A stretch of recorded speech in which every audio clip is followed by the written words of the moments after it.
इस तस्वीर को गौर से देखिए और समझने की कोशिश कीजिए। आखिर बीजेपी करना क्या चाह रही है।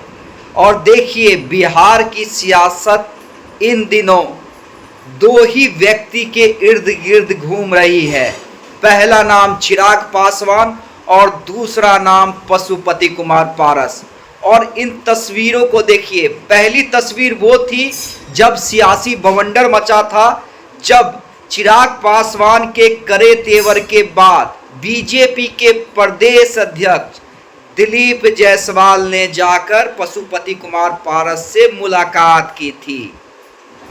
देखिए, हालांकि उसके बाद दिलीप जायसवाल ने ये कहा कि ये व्यक्तिगत मुलाकात है, लेकिन अब जो तस्वीर निकल के सामने आ रही है वो कहीं ना कहीं इस बात की ओर इशारा करती है कि बीजेपी जो है वो बड़ी राजनीति खेल रही है।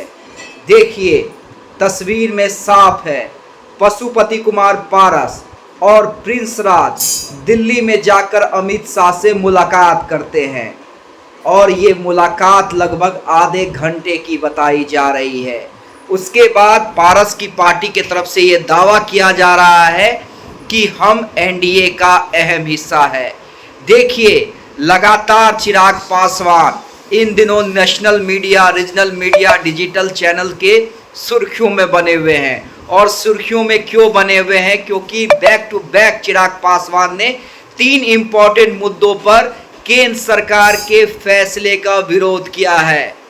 पहला, जो सुप्रीम कोर्ट ने क्रीमी लेयर की बात की थी उसका विरोध। विपक्षी पार्टियों और अन्य संगठनों के द्वारा बुलाए गए भारत बंद का चिराग पासवान और उनकी पार्टी ने समर्थन कर दिया। दूसरा मुद्दा लेटरल एंट्री का मामला और तीसरा और सबसे इंपॉर्टेंट मामला वक्फ बोर्ड का मामला। अब देखिए, चिराग पासवान यहां भी नहीं रुके। चिराग पासवान ने झारखंड में जाकर, रांची में जाकर राष्ट्रीय कार्यकारिणी की बैठक की और उन्होंने क्लियर इंडिकेशन दे दिया कि उनकी पार्टी चुनाव लड़ेगी। गठबंधन में होता है तब तो ठीक है, नहीं तो अकेले भी चुनाव वो लड़ सकते हैं। और सिर्फ बात झारखंड की नहीं है बल्कि अन्य राज्यों में भी चिराग पासवान ने कह दिया है कि उनकी पार्टी चुनाव लड़ेगी, वो पार्टी का विस्तार चाहते हैं। इसी बीच चिराग के इस एक्शन को देखते हुए ये मुलाकात जो पशुपति कुमार पारस और प्रिंस पासवान ने अमित शाह से की है दिल्ली में, देखिए हम आज यह भी बताएंगे कि आखिर बातचीत क्या हुई।